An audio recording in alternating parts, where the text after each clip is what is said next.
Assalamualaikum warahmatullahi wabarakatuh. Ini materi selanjutnya. Karena pada hari ini sebenarnya saya mau mentuntaskan menulis sebuah proposal penelitian ya, trik-trik menulis sebuah proposal penelitian. Tadi sudah saya sampaikan bagaimana cara menulis latar belakang permasalahan penelitian.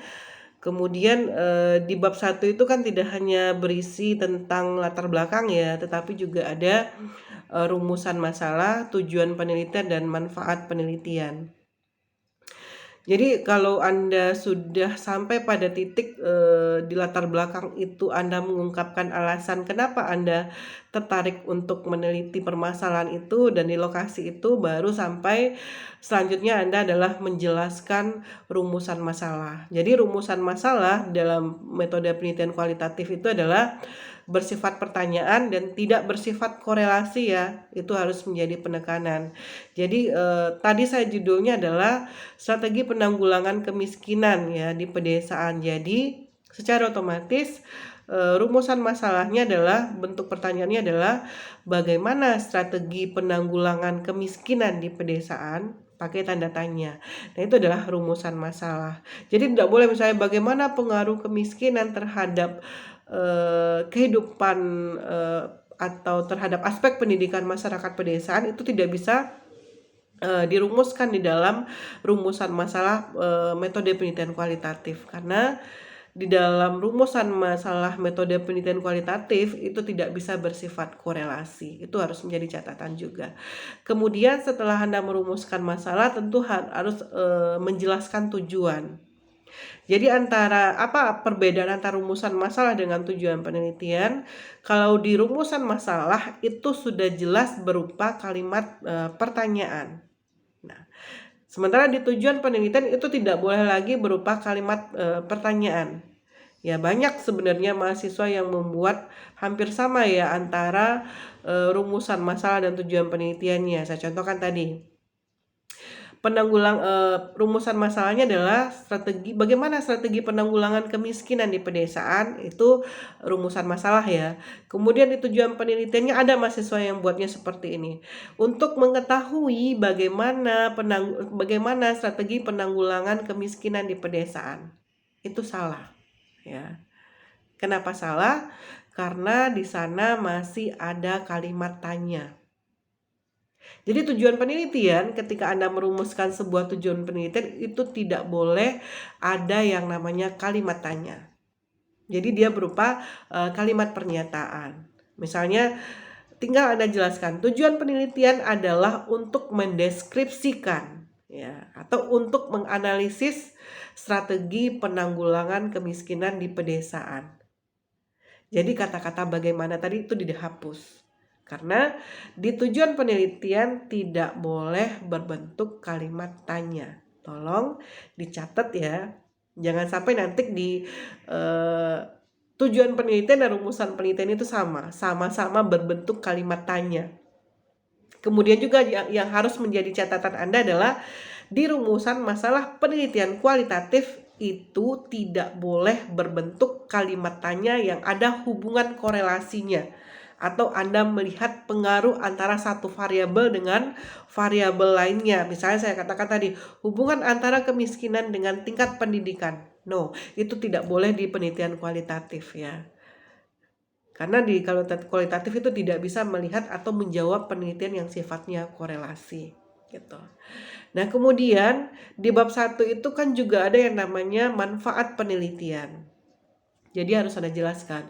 Ada dua manfaat yang harus Anda jelaskan di latar belakang. Yang pertama adalah apa sih manfaat teoritis dari kajian ini. Kemudian yang kedua adalah manfaat praktis. Nah, manfaat teoritis itu berkaitan dengan apa yang bisa kita sumbangkan dari penelitian itu, dari penelitian yang kita lakukan terhadap ilmu kita. Gitu. Jadi misalnya tentang kemiskinan tadi, diharapkan kajian penelitian ini dapat memberikan sumbangsi terhadap pengembangan ilmu sosiologi, khususnya terkait kajian sosiologi pembangunan atau sosiologi masyarakat pedesaan dan perkotaan Ya, karena kan tadi bicara tentang kemiskinan perkotaan ya. Jadi kontribusi atau manfaat penelitian secara teoritis itu lebih dikaitkan dengan pengembangan ilmu kita. Nah, tentunya pengembangan ilmu sesuai dengan pengelompokan kajian kita. Misalnya ketika kita mengkaji tentang perilaku kesehatan, otomatis nanti manfaatnya adalah untuk pengembangan kajian sosiologi, khususnya sosiologi kesehatan gitu. Karena tadi saya yang mencontohkan adalah strategi penanggulangan kemiskinan di pedesaan. Kemiskinan itu adalah kajian pembangunan dan pedesaan itu adalah memang kajian di sosiologi pedesaan dan perkotaan gitu. Jadi Anda tinggal merumuskan bahwa secara teoritis penelitian ini bertujuan untuk mengembangkan kajian sosiologi gitu ya, khususnya tentang sosiologi pembangunan dan sosiologi masyarakat pedesaan dan perkotaan. Nah, itu harus Anda setelah latar belakang ya itu yang harus Anda buat gitu. Kemudian masuk ke bab 2. Bab 2 itu apa sih gitu ya? Bab 2 itu berisi tentang tinjauan pustaka dan landasan teori. 1. Tinjauan pustaka. Tapi di dalam tinjauan pustaka di bagian awal itu yang harus Anda lakukan adalah Anda mencoba membedakan penelitian Anda dengan penelitian-penelitian sebelumnya. Jadi di bab 2 di bagian awal adalah berbicara tentang penelitian terdahulu. Makanya saya suruh Anda itu mencari sebanyak mungkin jurnal atau riset yang temanya sama dengan yang Anda angkat gitu. Itu yang tugas-tugas sebelumnya ya, tugas 1, tugas 2 itu sudah Anda lakukan. Sekarang tinggal Anda merealisasikannya di bab 2 bagian awal. Caranya adalah Anda menjelaskan penelitian yang sama dengan tema yang akan dilakukan ini sudah pernah dilakukan oleh beberapa peneliti ya. Pertama misalnya oleh Linda misalnya 2020, judulnya apa, tujuan penelitiannya apa, dan hasil penelitiannya apa gitu. Kemudian di bawahnya Anda jelaskan berbeda dengan penelitian ini, penelitian yang akan Anda lakukan itu letak bedanya di mana. Nah, cara cari pembedanya itu adalah Anda membaca betul ya. Mereka ini menggunakan teori apa gitu. Pendekatannya apa gitu. Paradigma yang dia gunakan apa gitu. Nah, itu bisa menjadi kunci Anda untuk membedakan penelitian Anda dengan penelitian terdahulu gitu. Nah, minimal untuk orisinalitas penelitian terdahulu itu kalau bisa 3 atau 4 ya. Jadi Anda ungkapkan ada beberapa penelitian yang memang temanya sama dengan penelitian Anda. Kemudian Anda jelaskan pertama penelitian si A, tahun berapa, tujuan penelitiannya adalah ini ya. Kemudian hasil penelitiannya adalah ini gitu. Kemudian yang kedua oleh siapa, tahun berapa gitu kan. Tujuan penelitiannya apa, hasilnya apa. Berikut juga seperti itu selanjutnya gitu. Nah, itulah yang nanti akan menjadi pembeda penelitian Anda dengan tema-tema yang sebelumnya yang mungkin terkait sama gitu. Dan itu juga akan menjadi sebuah kunci Anda untuk menemukan state of the art-nya gitu. Apa sih hal yang baru yang ingin Anda berikan gitu, yang ingin Anda bahas di dalam penelitian yang akan Anda lakukan. Itu menjadi penting juga. Kemudian di bagian bab 2 itu Anda juga berbicara tentang referensi ya, konsep-konsep yang berkaitan dengan judul. Jadi cara mengurutkan di tinjauan pustaka itu sebenarnya Anda tinggal lihat judul di daftar di tinjauan pustaka ya. Nah, contoh judul tadi misalnya strategi penanggulangan kemiskinan di wilayah pedesaan. Otomatis di tinjauan pustaka di bagian pertama itu Anda akan mendefinisikan mengenai strategi. Ya. Apa itu definisi strategi gitu ya. Dan tolong dihindari definisi dari Kamus Besar Bahasa Indonesia atau KBBI gitu ya. Karena banyak sekali strategi menurut ini nih KBBI, Kamus Besar Bahasa Indonesia ya. Sementara kan strategi itu sendiri banyak sekali sebenarnya di kajian sosiologi ya.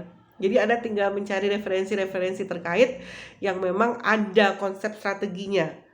Nah, Anda jelaskan. Pertama, strategi menurut si A itu seperti apa, kemudian menurut si B seperti apa, si C seperti apa. Dan di bagian akhir setiap subbab di tinjauan pustaka itu Anda harus mengambil kesimpulan. Posisi Anda sebagai peneliti mendefinisikan strategi itu sebagai apa. harus ada.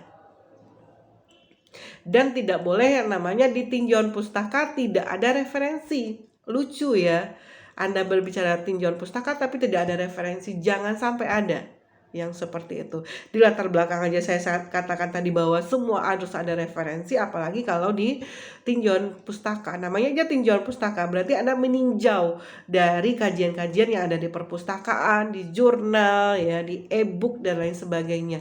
Itu dimanapun Anda kutip, itu harus Anda buatkan. Itu sumbernya dari mana gitu. Jadi dijelaskan apa itu definisi strategi menurut beberapa ahli, kemudian di bagian akhir ambil kesimpulan menurut Anda strategi itu apa sebagai seorang peneliti gitu.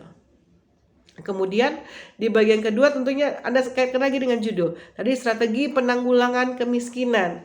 Berarti konsep kedua yang harus Anda definisikan adalah penanggulangan kemiskinan. Apa itu penanggulangan kemiskinan? Nah, itu banyak sekali sebenarnya buku-bukunya yang bisa Anda gunakan. Definisikan itu, apa penanggulangan kemiskinan. Kemudian di bagian akhir itu Anda jelaskan. Menurut Anda sebagai seorang peneliti ya yang mengangkat tema ini, penanggulangan kemiskinan itu diartikan sebagai apa? Jadi tidak cukup satu atau dua ya. Misalnya Anda untuk mendefinisikan penanggulangan kemiskinan itu tidak cukup Anda menggunakan referensi satu atau dua. Dia 3, 4 atau 5 gitu. Supaya Anda bisa membandingkan beberapa definisi dan bisa menyimpulkannya sendiri gitu. Sesuai dengan kebutuhan penelitian tentunya. Kemudian di bab berikutnya adalah kan strategi ya, definisi strategi udah ya, kemudian definisi penanggulangan kemiskinan, kemudian terakhir adalah pedesaan.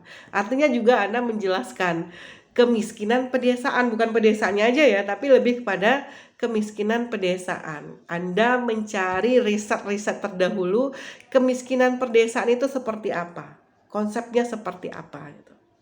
Itu Anda jelaskan di bagian akhir di tinjauan pustaka terkait dengan referensi yang konsep-konsep yang berkaitan dengan judul penelitian gitu.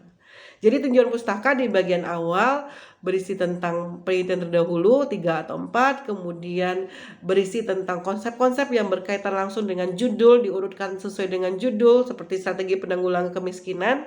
Berarti di bagian awal Anda mendefinisikan konsep strategi, kemudian di bagian kedua Anda mendefinisikan tentang penanggulangan kemiskinan, kemudian di bagian ketiga Anda menjelaskan tentang kemiskinan pedesaan. Nah, ciri khas dari sosiologi di bab 2-nya di bagian setelah Anda tinjau pustaka itu harus ada yang namanya landasan teori gitu. Apa itu landasan teori? Landasan teori adalah menjelaskan sudut pandang Anda dalam melihat penelitian itu seperti apa dan pisau analisis apa yang akan Anda gunakan untuk mengkaji secara mendalam hasil penelitian Anda gitu. Jadi di bagian awal landasan teori itu tentunya Anda berbicara tentang paradigma yang Anda pilih. Ya. Misalnya penelitian ini menggunakan paradigma fakta sosial. Ya, Anda harus jelaskan apa itu paradigma fakta sosial ya. Kemudian pengelompokannya seperti apa, tokoh-tokohnya seperti apa, asumsi dasar dari paradigma itu seperti apa gitu. Itu Anda jelaskan secara singkat. Kemudian Anda sebutkan saja di dalam paradigma ini ada berapa teori yang tergabung. Sebutkan 1, 2, 3, ada 4 teori misalnya yang tergabung dalam paradigma ini. Nah, di bagian berikutnya Anda jelaskan pada penelitian ini itu akan dikhususkan menggunakan teori apa. Ya, misalnya teori fungsionalisme struktural. Berarti Anda harus menjelaskan dulu apa itu teori fungsionalisme struktural. Nah, setelah Anda menjelaskan teori fungsionalisme struktural secara umum, maka sampai pada titik di mana Anda harus memilih. Anda menggunakan middle teorinya siapa? Asumsi dari siapa yang akan Anda pilih untuk digunakan dalam penelitian Anda? Seperti fungsionalisme struktural itu ada Robert Camerton, ada Talcott Parsons gitu ya. Anda akan menggunakan yang mana? Gitu. Anda jelaskan tentunya di bagian awal ya. Di dalam penelitian ini nanti khusus menggunakan teori fungsionalisme struktural yang dikemukakan oleh Robert Camerton misalnya. Anda jelaskan lagi seperti apa asumsi dasar dari Robert Camerton. Dan di bagian akhir landasan teori itu yang terpenting adalah Anda menjelaskan bagaimana cara Anda menggunakan teori ini di dalam penelitian Anda.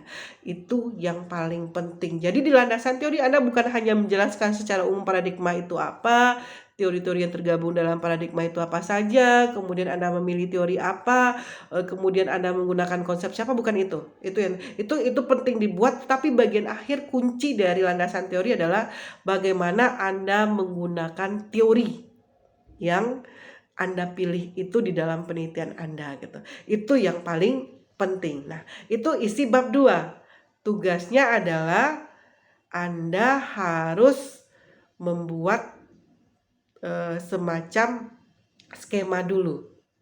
Ya.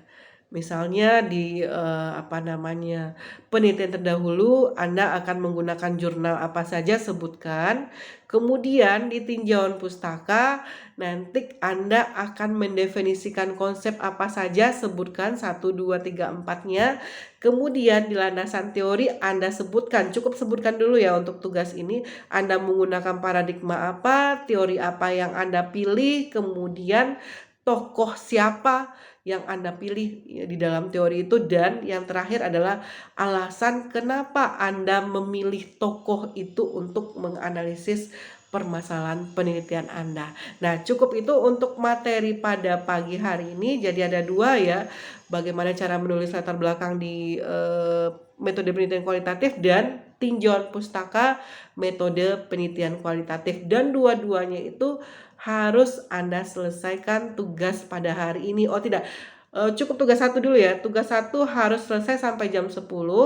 Kemudian untuk tugas 2 bisa dikumpulkan minggu depan. Demikian, wassalamualaikum warahmatullahi wabarakatuh. Semangat ya, walaupun hujan tetap otak ini harus berpikir ya. Berpikir bagaimana supaya Anda bisa menjalankan mata kuliah ini dengan baik dan lulus tepat waktu. Oke? Assalamualaikum warahmatullahi wabarakatuh.